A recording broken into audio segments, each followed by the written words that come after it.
And we're back. Thank you, Art, for joining us today. Art has been with us quite a while and is a leader in the franchisee community. You can see some of his background right here. Art's in the Connecticut, Rhode Island, and North New York suburbs. And I appreciate you jumping on today. Art, can you share with the candidates on the call and those who are hearing it later via recording, really what attracted you to ERA, what you've discovered since coming into the network, and maybe any advice you can share with candidates considering joining the ERA family? Sure, thanks. Well, welcome everyone.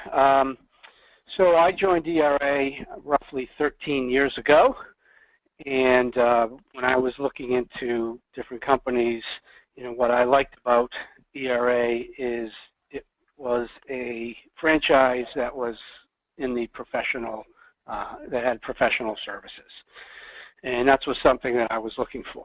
And I love and still love the business model of working on a contingency basis, but also I don't need to manage any people per se that work directly for me.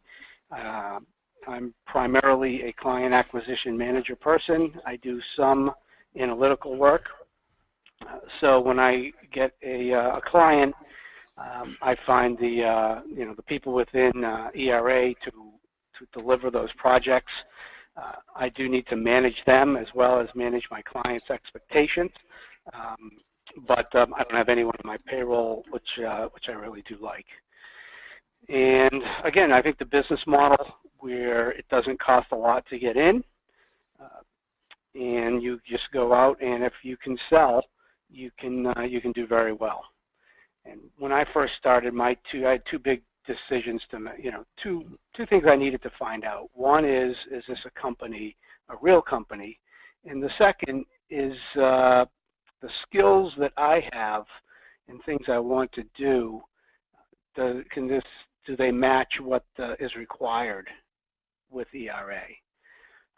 Well, after 13 years, I think that first question has been answered, and yeah, it's a real company that has viability here in the States.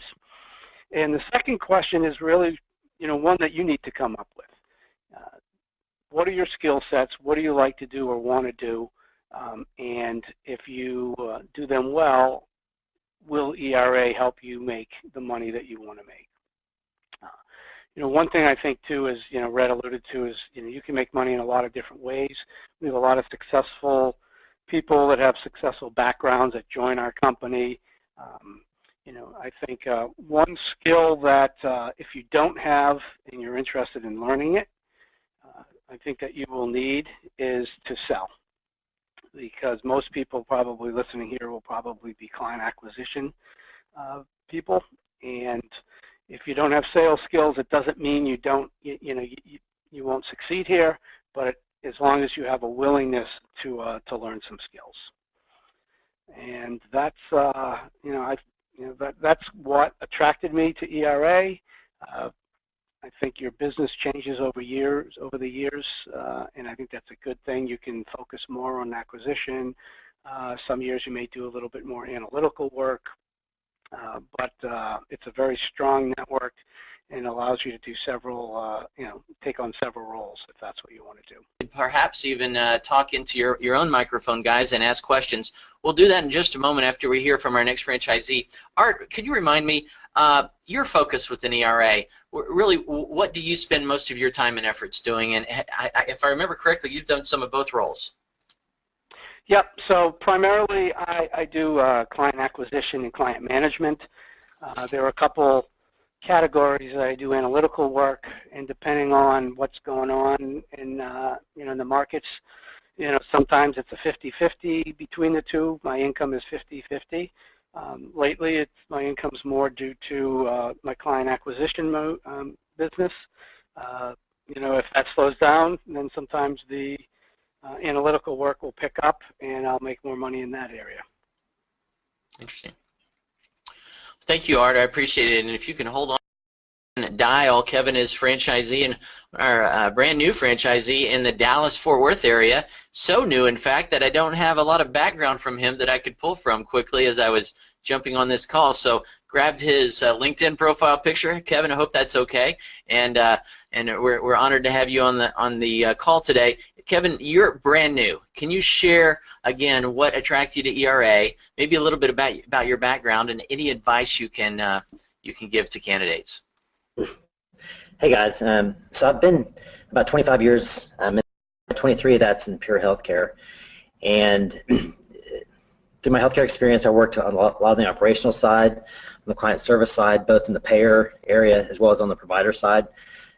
Really enjoyed that. What I enjoyed most was being able to be creative and find solutions to complex problems to help my clients out. The past year or so, I kind of lived more in the consulting space on my own shingle, and in doing that, had to do all the sales for my consulting firm, the marketing, the branding, the billing, the doing of the work, etc. And as I did that, I really enjoyed running my own firm, but also realized there are certain aspects of running my own business that I did better than others, and I started looking for places where I could kind of join a consulting firm and start my own business, but have help in certain places. Obviously, working with the franchisor, you have help with branding, you have support, you certainly have the network, which is a big part of the value proposition that ERA has. So I get a chance to work with the same type of folks, i.e. C-suite, still get a chance to solve complex problems and be very creative in that, but basically not focusing more on the procurement side instead of the business process re-engineering side, and just enjoying that. So yeah, I've been here 3 months, and some of the things that attracted me to ERA I've kind of already mentioned, namely a strong brand, although it's not a household brand because the kind of circles we swim in. Also, obviously, a strong corporate office. I'm in here in Dallas, which is also where the corporate office is, which is nice.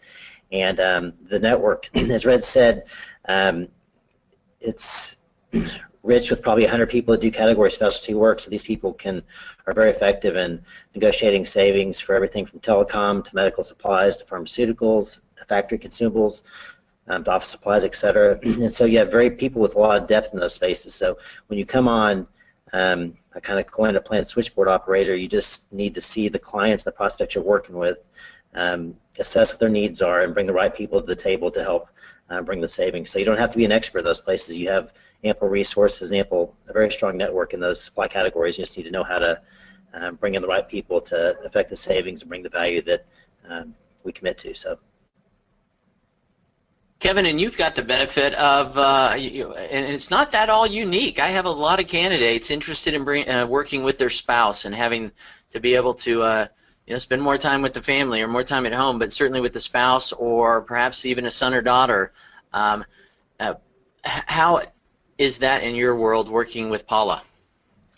I've only been here about 3 months, and we really haven't gotten started that much on that. She's a CPA, and so she's just crawling out of tax season right now. So we're trying to figure out what that looks like. But yeah, I'm looking forward to doing that. She's obviously very talented, but to this point, she's been trying to, in her accounting business, which she owns, tie up the 2015 tax year and kind of put that behind us. So. Yeah, 2016, got it. Awesome. Sorry, yeah. Thank you for joining us, Kevin. Appreciate pretty inside here. Not a single franchisee has left other than for retirement. And so Mexico, I believe it's the same thing. Neat thing about attrition, and it's a very important topic in any franchise organization, attrition, understanding how many franchisees have failed or left. Well, when you're talking attrition or really talking about any important topic, you need to put things in perspective. So what is the perspective of attrition in franchising?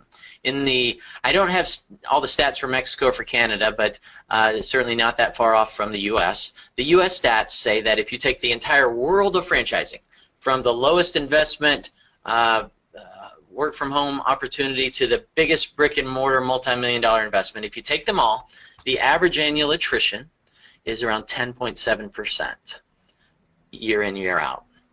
If you take the low investment home-based service business, it tends to be easy in, easy out, and so the attrition in that world's a little higher than the multi-million-dollar investment for obvious reasons. Easy in, easy out, bigger investment, less attrition. If you look at ERA for the last 15 years, which is how long we've been in the United States anyway, and if you look at ERA in the last 3 years, you take the average of the last 3 or the average of the last 15, you will not see above a 10.7% attrition. So we have very low attrition numbers, especially compared to the sector of franchising we live in. 4 years ago, 5 years ago, we had a blip in the consistency of extremely low attrition, and it was very well planned. See, everybody knows Apple Computer. Well, remember Steve Jobs, when he was brought into Apple, he really turned this place around. He halted a lot of their product lines, just flat out killed them, and said, guys, we're going to do what we're best at. We're going to give world-class experience for our clients. And he did, the rest is history. Well, maybe it's an exaggeration. I don't think so at all. 4+ years ago, we got a new CEO for North America. Michael Nicholas came in. Michael had been in franchising for 30+ years. He had been a franchisee as well as a senior executive, actually with McDonald's Corp. He helped launch Australia back many years ago, 4 decades probably ago now. And he'd been an ERA franchisee. He'd been with ERA a long time. And so he had, not ERA franchisee, he had been an ERA senior CEO for Australia. He was brought into the U.S. And he did 2 very big things in my book. Number one, after taking a lay of the land, understanding our U.S. situation, he did 2 very big things. One is he halted my department. Well, most franchisors, franchise development, it's your number 2 income stream behind royalties when you're to the level of size that we are. Well, he halted it. He basically closed the aggressive pursuit of new franchisees and said, guys, we're not going to be pursuing new franchisees until we get our house in order. Now, we thought, ERA thought they had their house in order for the most part. It wasn't a horrible organization. They were doing okay, but okay is not acceptable to strong leaders. And so he said, we're going to get it to a world-class level in all areas.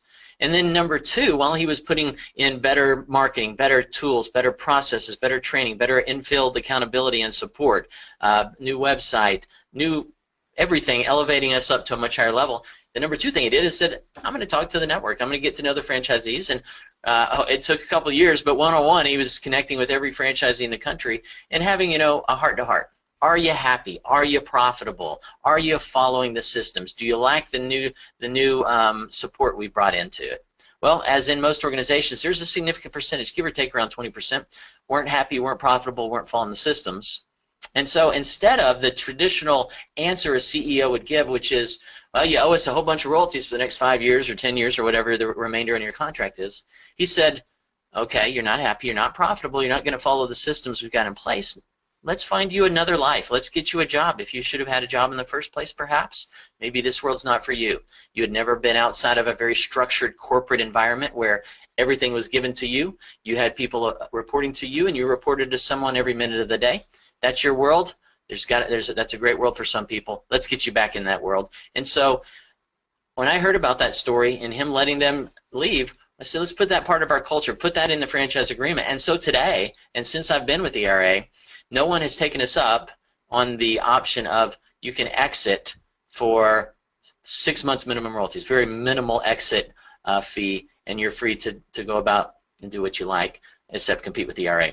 So our attrition numbers, except for 4 and 5 years ago when we cleansed some of the bottom performers, those that weren't performing at all, we let them leave amicably and without a single lawsuit. And you can talk to those folks today. There's 0 gag clauses. I've had people think there's some kind of gag clause if you leave. There's not. In fact, that would be illegal in the United States anyway. Federal Trade Commission allows you as a candidate to speak with every franchisee that's in the system or has left the system. And so we're as transparent as they come and very happy to share any information you'd like, especially on attrition. So that goes for Mexico and Canada as well. Any questions? Oh, there's some more questions. Let's see what the franchisees' questions. An income question about Mexico.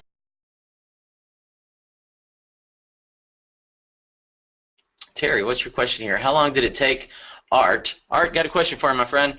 How long did it take Art to build up his business and his income?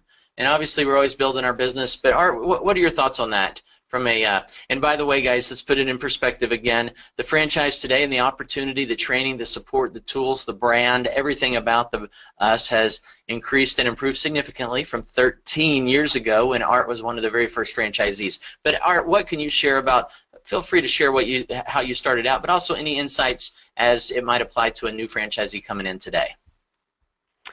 Yeah, to piggyback on what you just said, Red, is, yeah, I went through training 13 years ago, so I really can't speak to what they do today. For me, it was quite quick. I I'm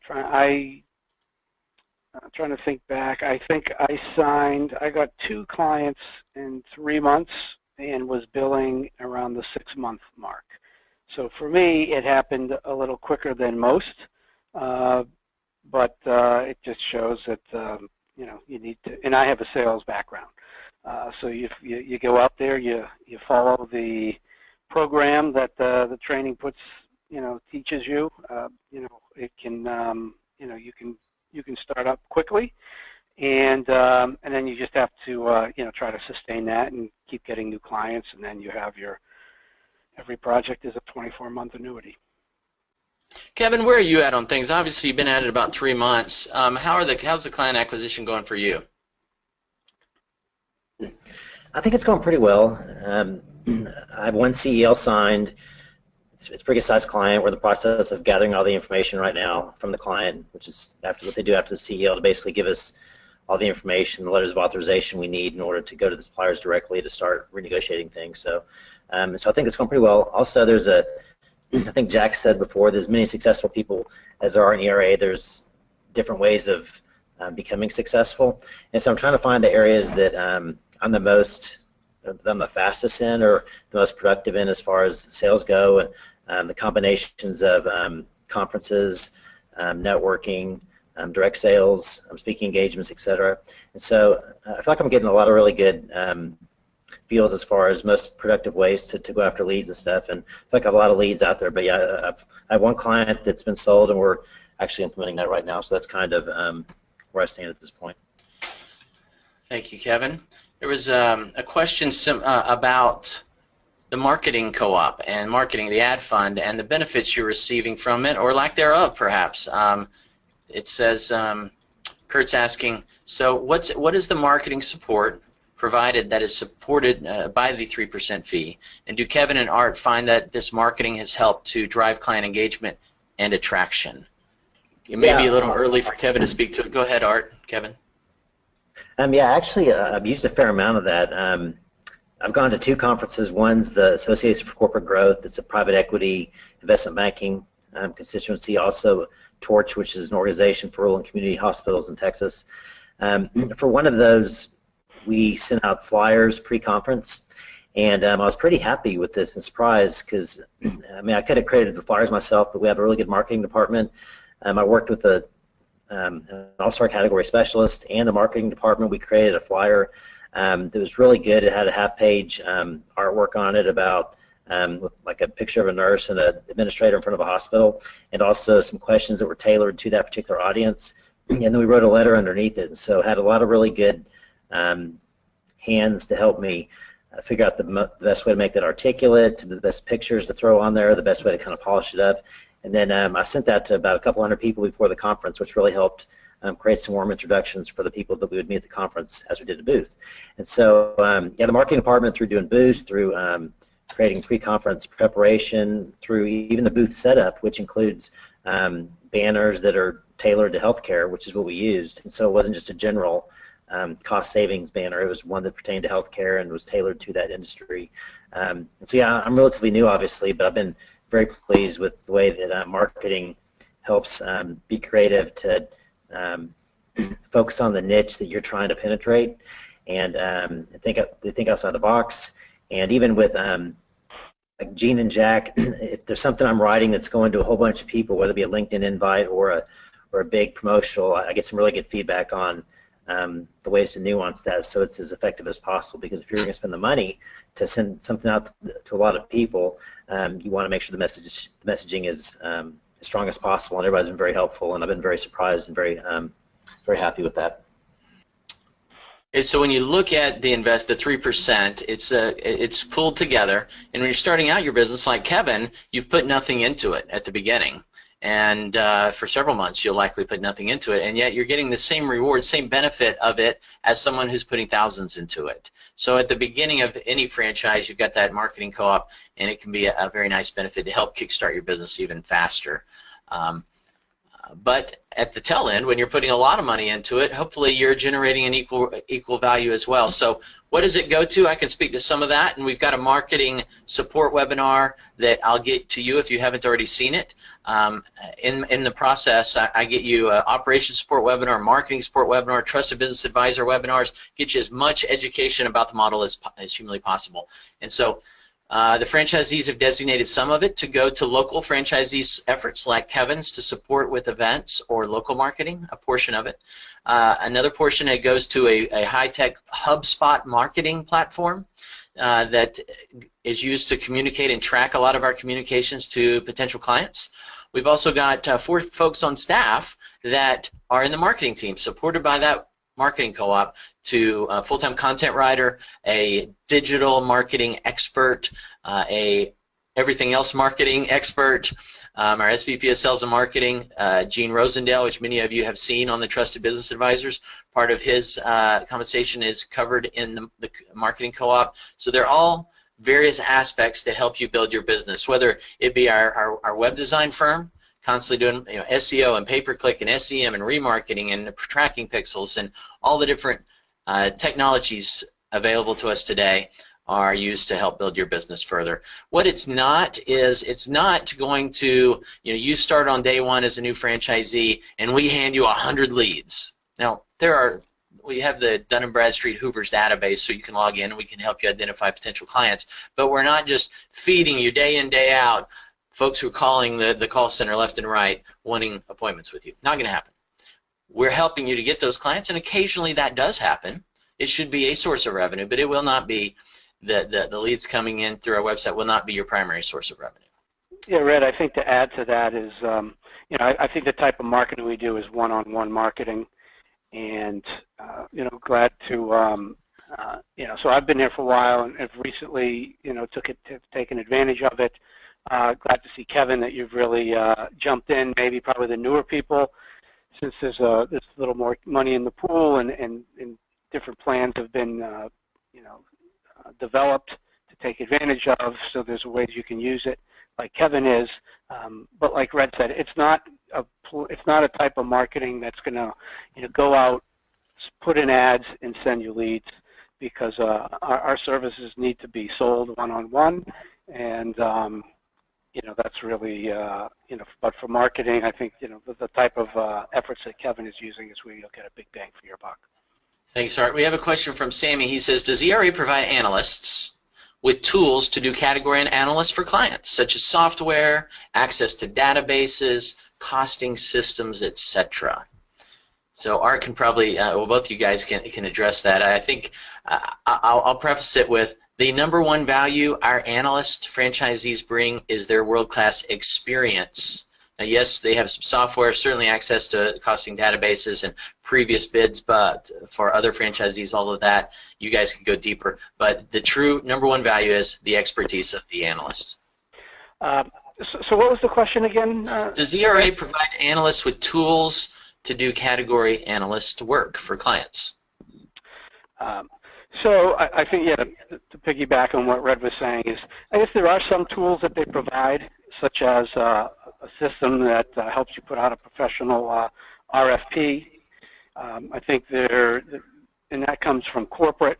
With respect of learning, if you want to learn to do some analytical work in a category, that's something you can learn from your colleagues. And they'll, to learn a particular category.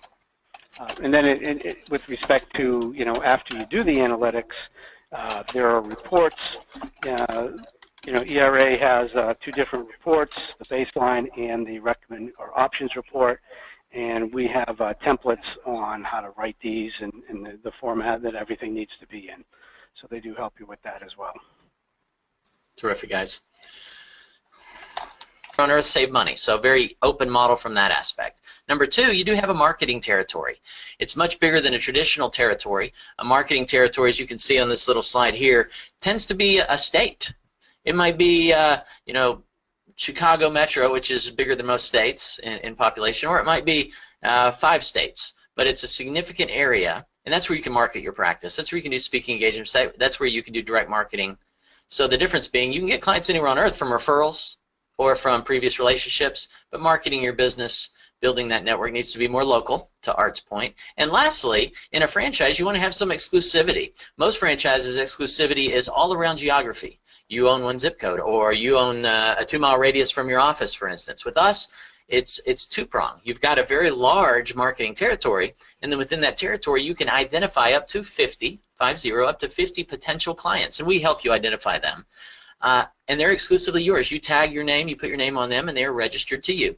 And you can pursue them without any worry or concern about anyone else pursuing them. Obviously, you can't do it forever. Your name falls off after a while if you're not having any success, that sort of thing.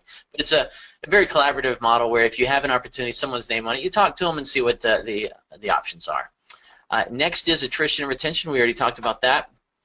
You'll always know in this process with me where you're at. From the webinar at the beginning of the process to our first conversation to educating you daily about the model via emails and recordings to introducing you to your coach and mentor in the business. I introduce you very quickly right after our first call so they can answer the more in-depth questions, the questions you can ask of like Kevin and Art. And then we introduce you to franchisees to ask the guys that are out there doing it even more and get a broad answer base.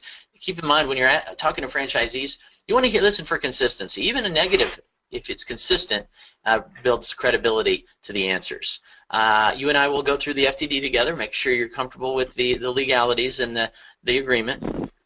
We'll fill out an application. We'll invite you to a discovery day. You're always welcome to come to those. They're typically not required, but you're welcome to come to Dallas, meet the executive team, meet the support center and staff here, and then ultimately get your onboarding process going after you've signed and funded the agreement. Lots of resources online, as you've already seen. Terrific videos on our website. FindExtraProfit.com is our franchising website. Or you can go to expensereduction.com/, well, join our team is the link on the right side there. And then you can see next steps after the first webinar. We get together on the call. And you can see next steps morning of the 17th, and we break bread together that evening for dinner, and you get to connect with other local franchisees and really just get to know each other at a deeper level. That's normally, as you saw, the last step. So if you're new to the process, we got a lot to cover between now and then, but we'll have another discovery day after then. And frankly, we welcome you anytime. We're a very open, transparent organization. Give me some notice. We'll get you in here to meet the team whenever works best for everybody. How to contact me on the screen here. You can have access to my live calendar online. Expense Reduction. How to contact me on the screen here. You can have access to my live calendar online. expensereduction.com/RED/red. You can book whatever time is available for you. And then, guys, one other topic, as we've already gone over time, might as well keep it going. Competition. What kind of competition, Art or Kevin, do you see out there in the marketplace? So I do see very little competition up in, again, we're in the Northeast part of the U.S. 13 years probably it's been, I've come across, less than a handful. The biggest competition is, internal resources and, convincing CFO why they should bring us in as opposed to just rely on their purchasing people. Interesting. Kevin? Yeah, and just add to that quickly. Kevin? Yeah, and just add to that quickly. Especially in healthcare, a lot of people think if they have a group purchasing organization, a GPO, that basically is a competitor to us. It's not. GPOs get paid. Their revenue is based on what they sell. Our revenue is based on what we save. So we have very different value propositions, and we're very accustomed to finding significant savings off of GPOs. Kind of like Art said, I haven't been here long, but I'm not really running across a whole lot of competitors. And when I find them or see them, they tend to live in a certain niche. Like I do copiers, or I do telecom, or I do pharmaceuticals. But Red earlier talked about having 45-ish categories, and you're just not going to find any competitors out there that have those that many categories. Some individuals can specialize and do 1 or 2 categories, but you're not going to find many people that can do more than that. And so we're pretty unique in our ability to cover every vertical and to pretty much cover every category that could have money spent in it.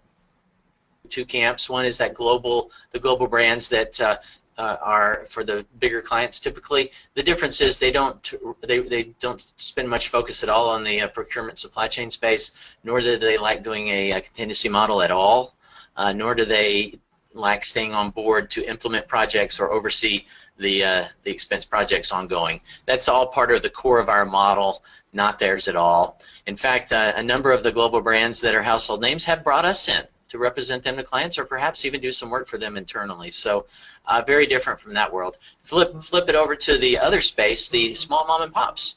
There are hundreds, if not thousands of them across the nation that have true expertise in a cost category. They would likely be wonderful analyst franchisees were they to be with ERA, but you can see a significant difference there. They do not have the buying influence that we bring to the table with suppliers, nor do they have anything beyond their one expertise of category. And so we're that one-stop shop for our clients. And you know what else I think is significant, often overlooked, is we do not come across as salespeople. Rest assured we are. We are closing deals. That was a core part of what you'd be doing as a franchisee. The difference is we don't come across that way. We are a trusted advisor to the C-suite, while so many of our competitors come in waving an iPad and saying, let me save you some money on telecom or whatever the category. That's not how we approach it. We approach it as let's discuss your strategic initiatives you're looking to fund and determine what the best approach is to get more money to your bottom line. And by the way, we work with the busiest CFOs and the best procurement teams. And so we're taking those objections off the table pretty quickly without them even realizing it. Guys, any other questions? Eduardo, you've got some great questions here. I'll address them one-on-one. They're more specific, local to your market. And otherwise, guys, we went over time. Thank you very much, Kevin. Thank you, Art, so much for offering up your time today. Appreciate it so much. And we'll have this recording for those on the call who want it. We'll get it out to you. And then thank you again, guys. Have a blessed rest of your week.